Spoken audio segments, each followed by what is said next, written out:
Mon mari m'a appelé pendant son voyage de golf, j'ai mis ton héritage à mon nom. Je commence une nouvelle vie avec quelqu'un de jeune qui m'apprécie. Il a ri de ma stupidité. J'ai répondu calmement, je sais, tu le mérites. Quand il a contacté sa banque, ses yeux sont devenus rouges. Je m'appelle Daniel Dubois et j'ai 45 ans. Je travaille comme comptable principal pour Système Valcreux, une entreprise de logistique de taille moyenne, et j'ai passé la majeure partie de ma vie adulte à être méthodique, prudente et peut-être trop confiante.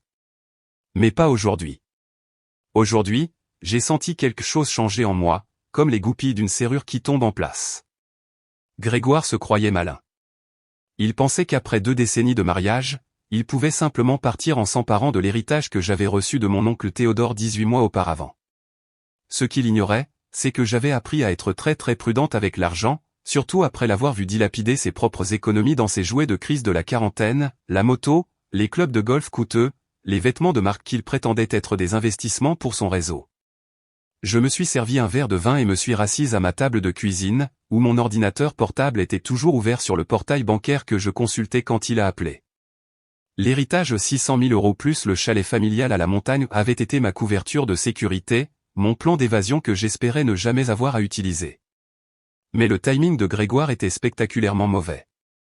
Ce qu'il ne réalisait pas, c'est que l'oncle Théodore avait été plus que juste riche, il avait été paranoïaque au sujet de l'argent, ayant perdu sa première fortune à cause d'un associé véreux des décennies auparavant.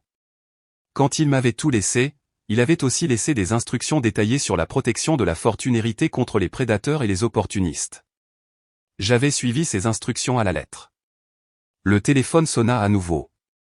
Je jetai un œil à l'identifiant de l'appelant et vis le numéro de Grégoire, mais je ne répondis pas.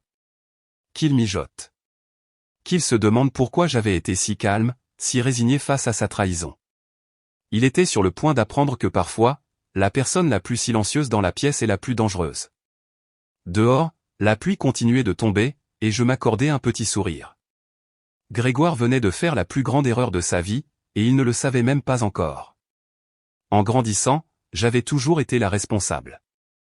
Pendant que mes amis faisaient la fête, j'étudiais la comptabilité, planifiant un avenir stable. J'ai rencontré Grégoire pendant ma dernière année d'université. Il était charmant, ambitieux et parlait de construire un empire ensemble. À l'époque, je l'avais cru. Pendant 22 ans, j'avais géré les finances de notre foyer tandis que Grégoire poursuivait l'une après l'autre des combines pour devenir riche rapidement. Son entreprise de construction qui a fait faillite après 6 mois, l'investissement dans un restaurant qui s'est transformé en cauchemar fiscal, l'entreprise de crypto-monnaie qui nous a coûté notre fonds de vacances. Chaque fois, j'avais discrètement nettoyé le désordre, reconstruit nos économies et n'avais jamais dit un mot sur ses échecs. Grégoire voyait mon silence comme une faiblesse. Je le voyais comme une stratégie. Lorsque l'oncle Théodore est décédé l'année dernière, j'avais fait mon deuil, non seulement pour la perte du seul membre de ma famille qui me comprenait vraiment, mais aussi pour la fin de nos conversations du dimanche après-midi sur l'argent, l'héritage et l'importance de protéger ce que l'on a gagné. Théodore avait bâti sa fortune 2 fois, une fois dans la trentaine, pour tout perdre ensuite à cause de la trahison d'un associé, et de nouveau dans la cinquantaine, avec la sagesse difficilement acquise par l'expérience. Daniel m'avait-il dit lors d'une de nos dernières visites, ses mains burinées enroulées autour d'une tasse de café. La confiance se gagne chaque jour, mais se perd en un instant. Protège-toi, même des personnes que tu aimes le plus. J'avais acquiescé poliment, pensant alors qu'il était excessivement prudent. Maintenant, je comprenais. Il m'avait donné une feuille de route. Après avoir reçu l'héritage, j'avais passé des semaines à rencontrer la conseillère financière de Théodore, une femme brillante nommée Patricia Martel, spécialisée dans la protection d'héritage. Ensemble, nous avions tout structuré par le biais du groupe financier Gravor, une firme qui s'adressait à des clients qui valorisaient la discrétion et la sécurité avant tout.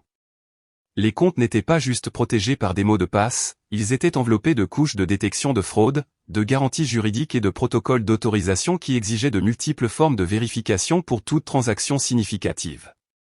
Le nom de Grégoire n'apparaissait nulle part sur aucun des documents. En fait, la seule façon pour lui d'accéder à quoi que ce soit était si je l'avais volontairement ajouté comme bénéficiaire et lui avais fourni les codes d'autorisation spécifiques, ce que bien sûr je n'avais pas fait. Ce que Grégoire avait tenté de faire était probablement d'accéder à notre compte courant joint, où j'avais déposé une petite partie de l'héritage pour les dépenses du ménage. Mais l'essentiel du don de l'oncle Théodore restait en sécurité, bloqué, gagnant des intérêts et attendant le jour où j'en aurais réellement besoin. Ce jour, apparemment, était arrivé plus tôt que je ne l'avais prévu. J'ai ouvert mon ordinateur portable et j'ai commencé à faire une liste de tout ce que je devais faire. Grégoire venait de me donner la raison parfaite de prendre enfin le contrôle de ma vie. L'appel que j'attendais est arrivé à 7h15 le lendemain matin. La voix de Grégoire était tendue, empreinte de confusion et d'une panique à peine contenue. « Daniel, qu'est-ce que c'est que ce bordel ? J'ai essayé de transférer l'argent hier, et maintenant la banque dit qu'il y a une sorte d'enquête. Ils ont tout bloqué. » J'étais déjà habillé et prenais mon café, un riche mélange colombien, ayant mieux dormi que depuis des mois. « Bonjour à toi aussi, Grégoire. Comment se passe ton voyage de golf ? Arrête tes conneries. Qu'est-ce que tu as fait ? J'ai bu une longue gorgée de mon café, savourant à la fois le mélange et le son de la peur qui s'insinuait dans la voix de mon mari. Je n'ai rien fait, ma chérie. Mais apparemment, tu as essayé de commettre une fraude bancaire. Cela a tendance à déclencher des protocoles de sécurité automatiques. Le silence s'étira si longtemps que je me suis demandé si l'appel avait été coupé. Finalement, Grégoire reprit la parole, la voix tendue. « De quoi tu parles ? Je suis ton mari. J'ai des droits sur cet argent. » En fait, non. Je me suis dirigé vers la fenêtre de ma cuisine et j'ai regardé la bruine matinale. L'héritage de l'oncle Théodore a été placé dans une fiducie protégée spécifiquement conçue pour empêcher l'accès non autorisé. Lorsque tu as essayé de transférer des fonds sans autorisation appropriée, tu as déclenché des mesures de prévention de la fraude. Tu mens. Les couples mariés partagent automatiquement les actifs. Pas les actifs hérités placés dans des fiducies protectrices, Grégoire. Surtout pas lorsque le bénéficiaire a été conseillé de protéger ses actifs contre les menaces potentielles. Je marquai une pause, laissant cela s'installer. La banque considère ta tentative de transfert comme un vol d'identité et une tentative de vol qualifiée. Je l'entendais respirer difficilement au téléphone. En fond sonore, j'ai surpris le son de ce même rire de femme d'hier. Ma remplaçante profitait apparemment toujours de sa petite escapade, ignorant béatement que son sugar daddy venait de devenir un boulet. « Daniel, tu dois arranger ça. Appelle la banque et dis-leur que tu as autorisé le transfert. » « Pourquoi ferais-je cela ? Parce que nous sommes mariés. Parce que tu m'aimes. Parce que tu m'as appelé hier pour annoncer que tu me quittais pour quelqu'un de plus jeune, finis-je calmement. Parce que tu m'as menti sur ce voyage de golf. Parce que tu pensais pouvoir voler mon héritage et t'enfuir au soleil. » Un autre long silence. Lorsque Grégoire reprit la parole, sa voix avait perdu toute sa suffisance. « Je peux tout expliquer. Je suis sûr que oui, mais je ne suis pas intéressé à l'entendre. » Je posai ma tasse de café et attrapai le dossier manille que j'avais préparé la nuit précédente. « Je demande le divorce aujourd'hui, Grégoire. Mon avocate te contactera. »« Tu ne peux pas faire ça. Cet argent nous appartient à tous les deux. »« Non, dis-je calmement. Pas vraiment. Et grâce à ta petite manœuvre d'hier, tu viens de rendre le travail de mon avocate incroyablement facile. » Je raccrochai et éteignis mon téléphone. Aujourd'hui allait être une journée très chargée, et j'avais beaucoup de gens à appeler. Mais d'abord, j'allais savourer une autre tasse de café et regarder la pluie. Pour la première fois depuis des années, le temps correspondait parfaitement à mon humeur, clair et rafraîchissant. À 9h, j'étais assise dans les bureaux de cabinet Leclerc et Associés, le cabinet d'avocats que j'avais discrètement consulté il y a 3 mois, lorsque le comportement de Grégoire avait commencé à devenir de plus en plus erratique. Mon avocate, Sophie Leclerc, était une femme brillante d'une 50aine d'années, spécialisée dans les cas de divorce complexes impliquant des actifs cachés et des fraudes financières.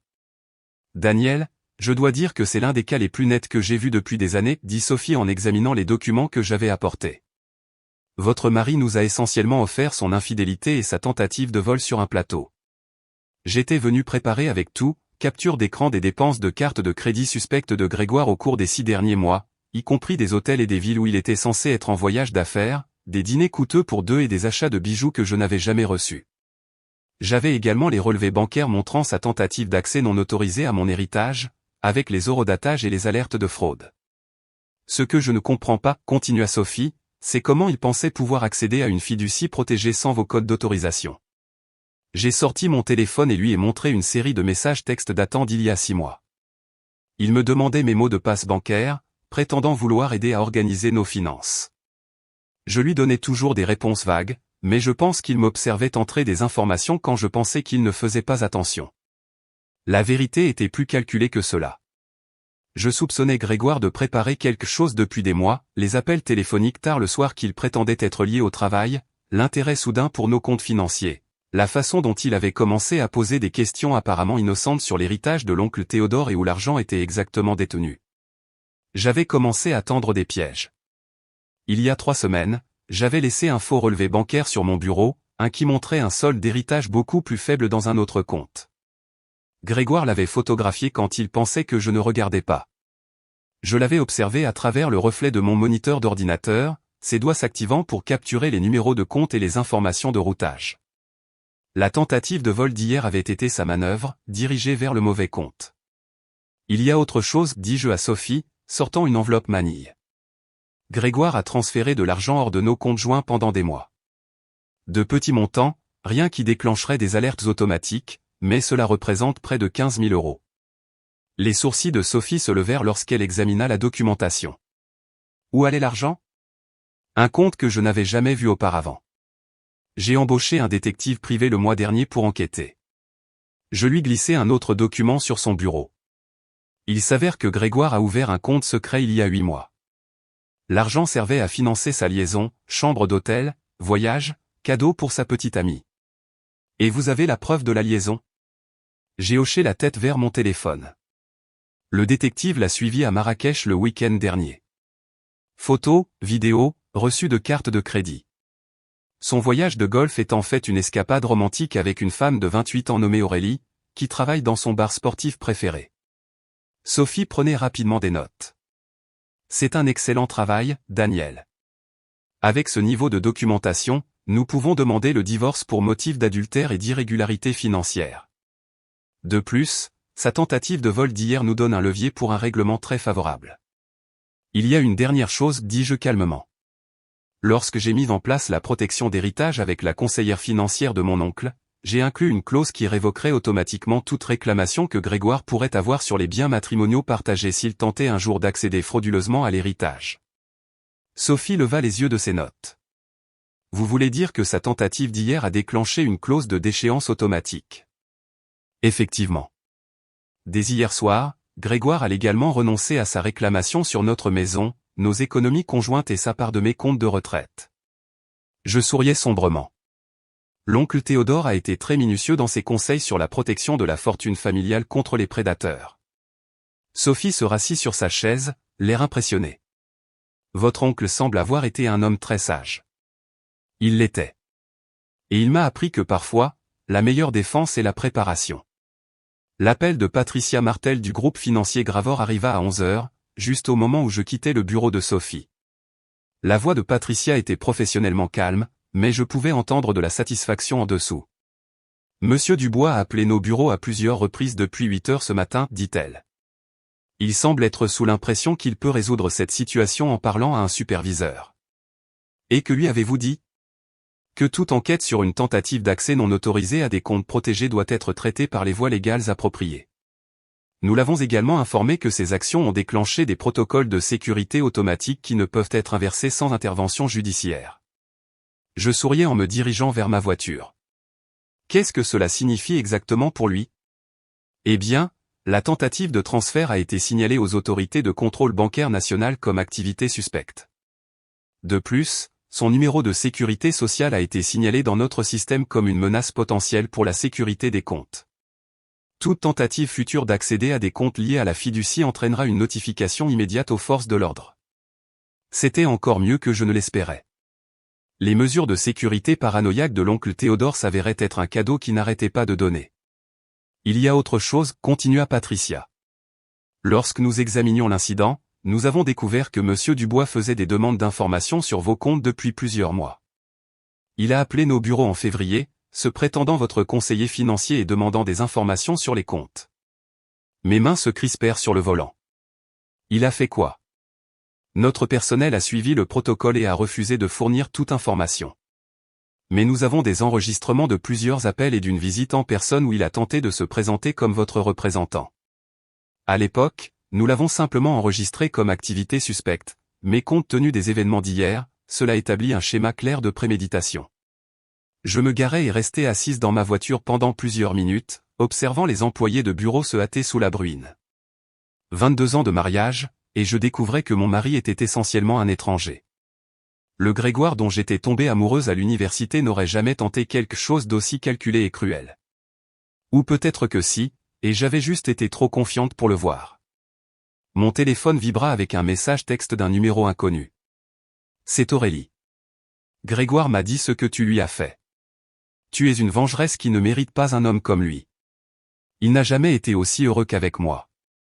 Je fixai le message pendant un instant, puis je répondis, dis à Grégoire que lorsqu'il se fera arrêter pour fraude bancaire, il aura tout le temps de réfléchir à quel point tu le rends heureux. La réponse arriva immédiatement, quelle arrestation ? Je ne répondis pas. Au lieu de cela, je transférai le message à Sophie avec une note, preuve de liaison en cours et coordonnées de l'autre femme. Puis je me rendis à mon bureau chez Système Valcreux. J'avais du travail à faire, et maintenir ma routine normale serait important dans les jours à venir. Mes collègues n'avaient pas besoin de savoir que ma vie personnelle s'effondrait, du moins pas encore. Mais en entrant dans le bâtiment, je me sentais plus légère que depuis des mois. Grégoire avait planifié son évasion pendant des mois, pensant orchestrer la trahison parfaite. Ce qu'il ne réalisait pas, c'est qu'il avait marché droit dans un piège que l'oncle Théodore avait conçu spécifiquement pour des hommes exactement comme lui. On frappa à la porte de mon bureau chez Système Valcreux juste avant le déjeuner. Mon superviseur, David Leroy, passa la tête avec une expression préoccupée. « Daniel, il y a 2 personnes ici pour vous voir. Ils disent qu'ils viennent de l'application des lois bancaires. » Mon cœur fit un bond, mais je gardai ma voix stable. « Faites-les entrer, s'il vous plaît. » 2 agents entrèrent dans mon bureau, une femme d'une quarantaine d'années aux yeux bienveillants et un homme plus jeune qui semblait tout droit sorti d'une affiche de recrutement. Ils montrèrent leurs cartes professionnelles et se présentèrent comme l'agent Moreau et l'agent Durand. « Madame Dubois, nous enquêtons sur une activité bancaire suspecte liée à vos comptes d'héritage, » dit l'agent Moreau, s'installant sur la chaise en face de mon bureau. « Nous comprenons que votre mari a tenté d'accéder à des fonds protégés sans autorisation. » C'est exact. Je fermai mon ordinateur portable et leur accordai toute mon attention. Il m'a appelé hier, de ce qu'il prétendait être un voyage de golf, pour m'informer qu'il avait mis mon héritage à son nom. Quand je lui ai dit que je ne pensais pas que c'était possible, il est devenu agité. L'agent Durand prenait des notes. Étiez-vous au courant de toute tentative antérieure de votre mari d'accéder à ses comptes ? Pas avant ce matin, lorsque ma représentante bancaire m'a informé qu'il y avait eu des demandes antérieures. Apparemment, il appelait la banque depuis des mois, prétendant être mon conseiller financier. Je marquai une pause, choisissant mes mots avec soin. Je devrais mentionner que je demande le divorce. Mon avocate a de la documentation sur des irrégularités financières dans nos comptes joints également. Les agents échangèrent des regards. L'agent Moreau se pencha en avant. Madame Dubois, nous devons vous faire comprendre que ce que votre mari a tenté n'était pas juste une affaire civile entre époux. Tenter d'accéder à des fiducies d'héritage protégées au niveau national par des moyens frauduleux est un crime grave. À quel point sérieux ? Des accusations de fraude bancaire pourraient entraîner jusqu'à 20 ans dans un établissement pénitentiaire fédéral et des amendes substantielles, dit tranquillement l'agent Durand. Surtout lorsqu'il y a des preuves de préméditation et de tromperie continue. J'ai senti une froide satisfaction s'installer dans ma poitrine. Grégoire pensait qu'il volait mon argent et s'enfuyait avec sa petite amie. Au lieu de cela, il avait potentiellement détruit tout son avenir. Que se passe-t-il ensuite, demandai-je. Nous aurons besoin que vous veniez faire une déclaration officielle. Nous aurons également besoin d'accéder à toutes les communications que vous avez eues avec votre mari concernant l'héritage et à toute documentation relative à des activités financières suspectes. L'agent Moreau me tendit une carte de visite. Votre institution bancaire a été très coopérative en fournissant des preuves de la tentative d'accès. Après le départ des agents, je restais seul dans mon bureau, regardant par la fenêtre le paysage urbain de Lyon. Une partie de moi se sentait coupable de ne pas avoir averti Grégoire à quel point l'héritage était protégé. Mais ensuite je me suis souvenu de son appel téléphonique d'hier, de sa suffisance dans la voix, de la cruauté désinvolte d'annoncer sa trahison, du rire d'une autre femme en fond sonore. Grégoire avait fait son choix. Il avait choisi de voir ma patience comme une faiblesse, ma confiance comme de la stupidité, et mon amour comme quelque chose qu'il pouvait exploiter et jeter. Mon téléphone sonna. Encore le numéro de Grégoire. Cette fois, je répondis. Daniel, s'il te plaît, tu dois m'aider. Il y a des agents nationaux qui posent des questions. Ça va trop loin. Trop loin, demandai-je calmement. J'ai fait une erreur, d'accord.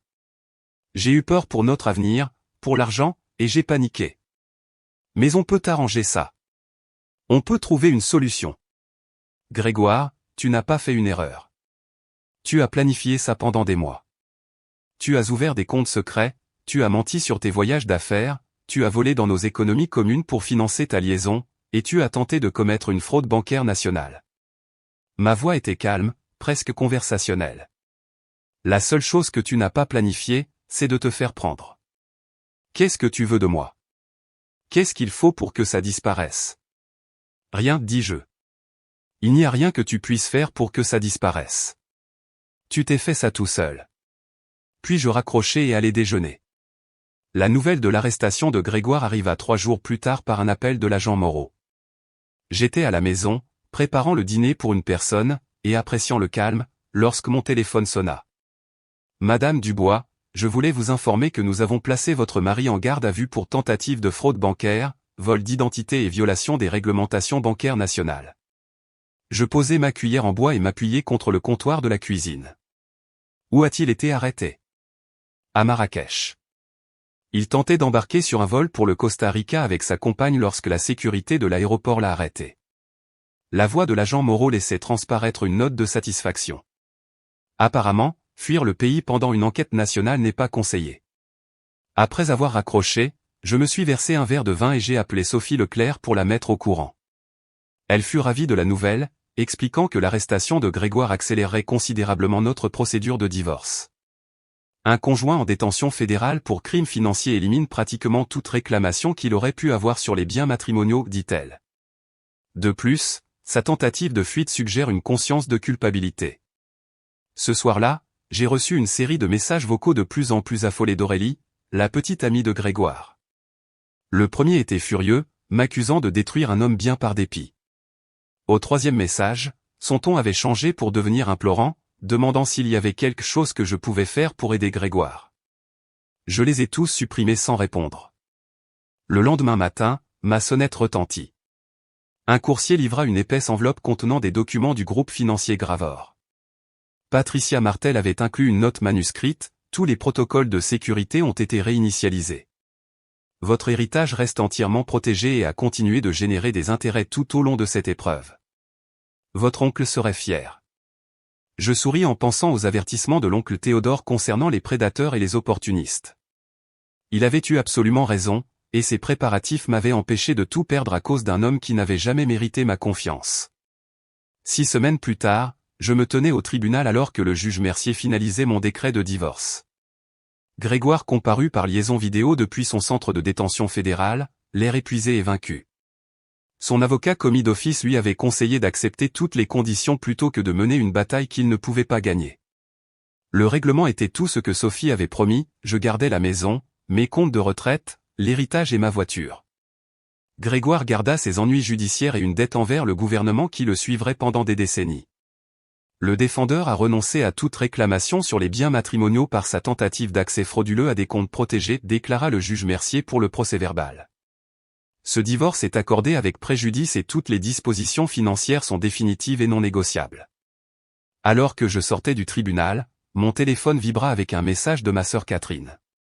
Vu la nouvelle de la condamnation de Grégoire, 28 mois dans un établissement pénitentiaire fédéral. Tu vas bien? Je répondis par message, jamais mieux. Cet après-midi-là, je rencontrai Patricia Martel pour discuter des stratégies d'investissement pour ma nouvelle liberté financière. L'héritage, combiné à la moitié de nos biens partagés précédents, me donnait suffisamment de sécurité pour envisager une retraite anticipée ou peut-être ouvrir mon propre cabinet comptable. Votre oncle a inclus une lettre à vous remettre après que toute procédure judiciaire impliquant l'héritage soit résolue, dit Patricia en me tendant une enveloppe scellée. À l'intérieur, l'écriture familière de l'oncle Théodore offrait ses derniers conseils. Daniel, si tu lis ceci, cela signifie que quelqu'un a essayé de prendre ce qui ne lui appartenait pas. J'espère que mes préparatifs t'ont bien servi. Rappelle-toi que la plus grande richesse est la tranquillité d'esprit, et tu as gagné la tienne. Construis quelque chose de beau avec ce qui reste. Je pliai soigneusement la lettre et la mis dans mon sac. L'oncle Théodore m'avait donné plus que de l'argent, il m'avait donné les outils pour reconnaître ma propre valeur et la force de la protéger. L'avenir s'étendait devant moi, plein de possibilités que j'étais entièrement libre de choisir. Alors que je rentrais chez moi ce soir-là, je réfléchissais au étrange voyage qui m'avait mené ici, de femme confiante à femme émancipée en quelques mois seulement. La trahison de Grégoire avait été dévastatrice, mais elle avait aussi été libératrice, me forçant à découvrir une force que je ne savais pas posséder.